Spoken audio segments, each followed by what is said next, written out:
Oi, gente, tudo bem? Eu sou Raquel, sou brasileira, tô aqui em Portugal e hoje a gente vai continuar uma história que eu comecei a contar no vídeo anterior há mais ou menos um mês atrás e que de verdade me arrepia toda vez que eu falo sobre isso.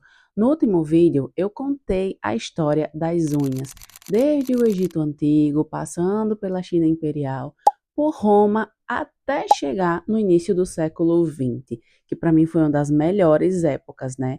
Se você ainda não assistiu, eu recomendo muito, porque vai fazer sentido com tudo que a gente vai ver hoje.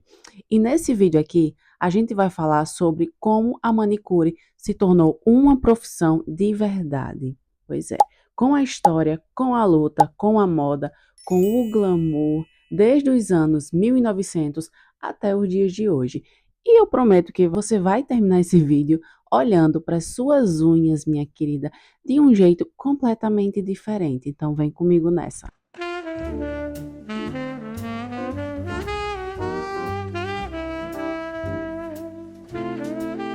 Então vamos para o capítulo 1.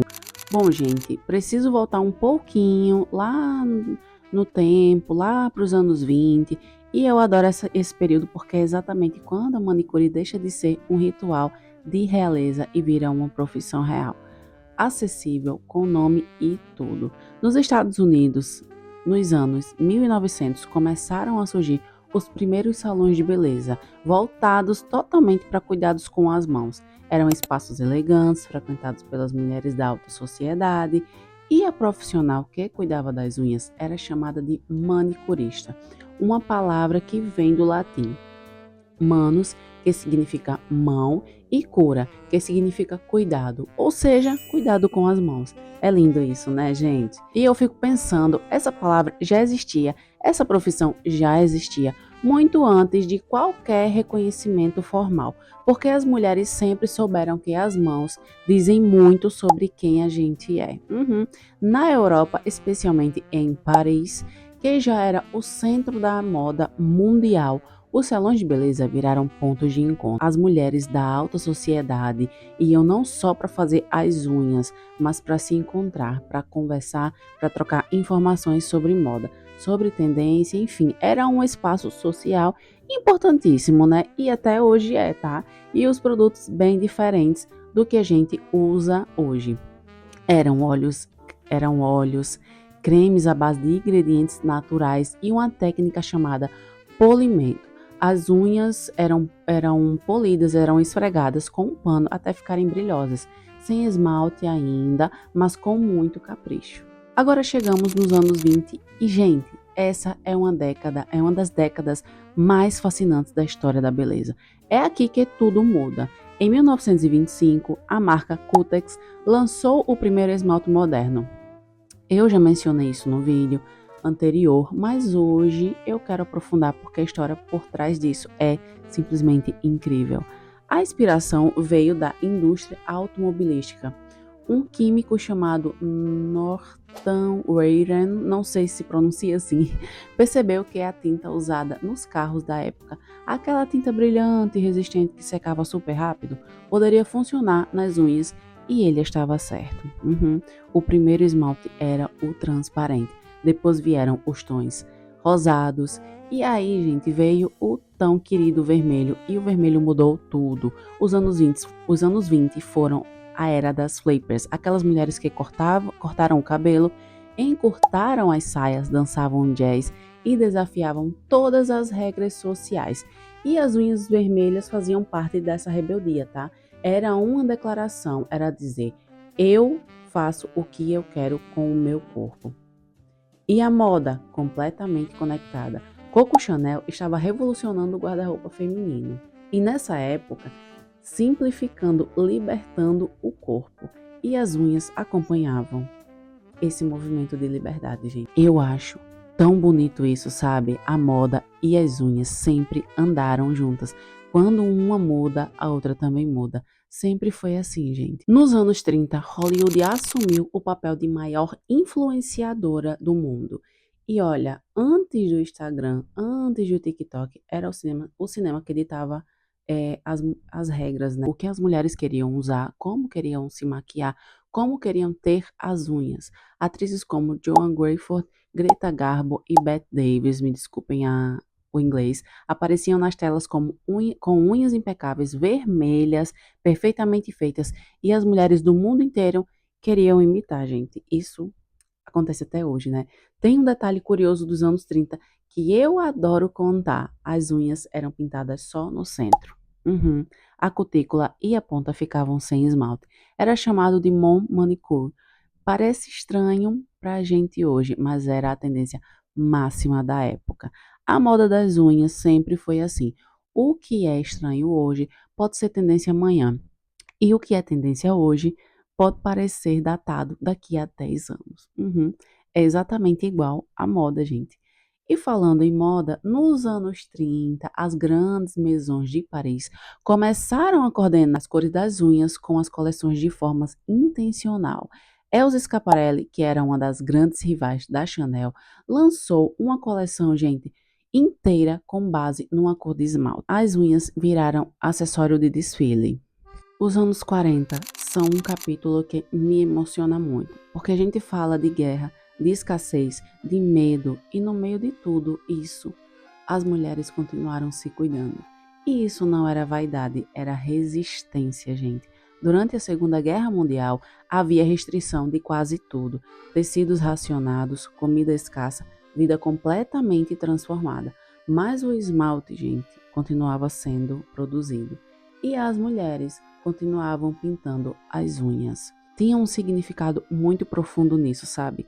Era uma forma de dizer: eu ainda estou aqui, eu ainda me importo comigo. A guerra não vai me tirar isso. E sabe, quando eu penso nisso, eu penso na minha profissão de um jeito bem diferente. Porque não é só sobre beleza, nunca foi só sobre beleza. É sobre identidade, é sobre autoestima, é sobre como a gente se apresenta para o mundo, mesmo nos dias mais difíceis. Nos anos 50, com o fim da guerra e o começo de uma nova era, né? A gente sabe que os anos 50 foram os anos dourados. A feminilidade voltou com tudo. Dior lançou o New Look, saias rodadas, cintura marcada, elegância total. E as unhas, meu amor? Vermelhas, perfeitas, com um ponto final no look. Marilyn Monroe com vermelho intenso, Audrey Hepburn com nude rosado, dois estilos opostos, duas mulheres icônicas, e as unhas eram parte fundamental de quem cada uma delas era. E agora chegamos nos anos 60 e a moda virou de cabeça para baixo. Mary Quant inventou a mini saia. Twig apareceu com olhos enormes e corpo andrógeno, aquela modelo lá bem famosa dos anos 60. E o mundo disse adeus à elegância clássica dos anos 50. E as unhas acompanharam tudo, né? Claro, apareceram as cores vibrantes, laranjas, amarelos, brancos. O nude saiu de cena, era a era do exagero, da cor, da jovialidade. Nos anos 70, o movimento hippie trouxe assim uma outra energia, sabe? As unhas ficaram mais naturais, sem esmaltes, com tons terrosos. Era a rejeição do consumismo, da artificialidade. Até nas unhas dava para ver a filosofia do movimento, gente. Mas o fim dos anos 70 chegou, a disco, e aí voltaram os brilhos, os glitters, as unhas longas e dramáticas. A moda e as unhas vivem nesse eterno vai e vem. É por isso que eu digo sempre, as unhas são um fenômeno da época, gente. Você olha para uma foto antiga e consegue adivinhar a década só pelas unhas. É moda pura. Simples assim. Os anos 80 entraram como um furacão e as unhas foram junto, compridas, coloridas, com detalhes, com pedrinha. Gente, era, era a era do poder feminino no mundo corporativo e as mulheres usavam unhas longas como símbolo de autoridade. Pois é. É nos anos 80 que a nail art começa a surgir de verdade, gente. As primeiras decorações, os primeiros designs, as primeiras técnicas de alongamento com acrílico, enfim, a profissão de nail design começa a tomar forma. Nos anos 90, a moda virou minimalista e as unhas também acompanharam. O grunge trouxe o preto, o roxo escuro e o azul, nude pálido, quase transparente, e o French, ou seja, a manicure francesa, aquela pontinha branca, sabe? Virou febre mundial e é até hoje. O French manicure dos anos 90 é um capítulo à parte. Toda mulher queria, toda mulher fazia, era a elegância acessível.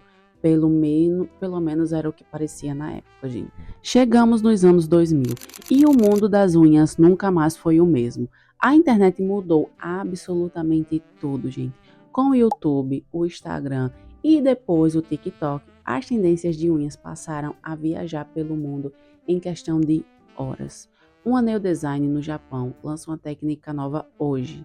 Amanhã tem gente do Brasil, de Portugal, dos Estados Unidos querendo fazer exatamente igual. E foi nesse contexto que a profissão da nail design ganhou um status, gente, completamente diferente. Hoje, nos grandes desfiles de moda, inclusive Paris, Milão, Nova York, Londres, enfim, tem uma nail design acreditada, aliás, no programa, ou seja, igual ao hairstylist, igual ao maquiador. É uma profissão reconhecida no mundo da alta costura. Marcas como OPI, ICE e CND viraram parceiras oficiais de semanas de moda. Chanel tem uma linha de esmaltes que é colecionada como peças de moda. Dior, Valentino, Saint Laurent, todas têm esmaltes que são extensões das suas coleções e eu pretendo ter a minha coleção pessoal. E é exatamente nesse contexto que eu me situo. Eu sou brasileira, estou aqui em Portugal e eu trabalho com essa filosofia, gente, todos os dias. Para mim, cada cliente que senta na minha frente não está só fazendo a unha, ela está escolhendo como quer se apresentar para o mundo. Clássico, preciso, elegante, enfim, como uma peça de alta costura. Só que nas suas unhas, meu amor, é esse o meu trabalho. Se você chegou até aqui, de verdade, muito, gente, muito obrigada. Obrigada por se interessar pela história da nossa profissão, porque ela tem história, tem luta e tem muita, muita arte.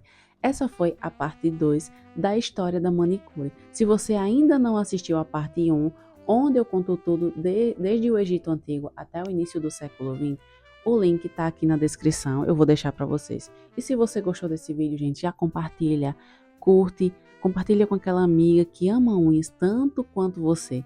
Isso ajuda muito o canal a crescer, tá bem? E me dá energia para continuar trazendo esse tipo de conteúdo. Gente, deixa uma curtida aqui também. E é isso. Beijinhos e até o próximo vídeo.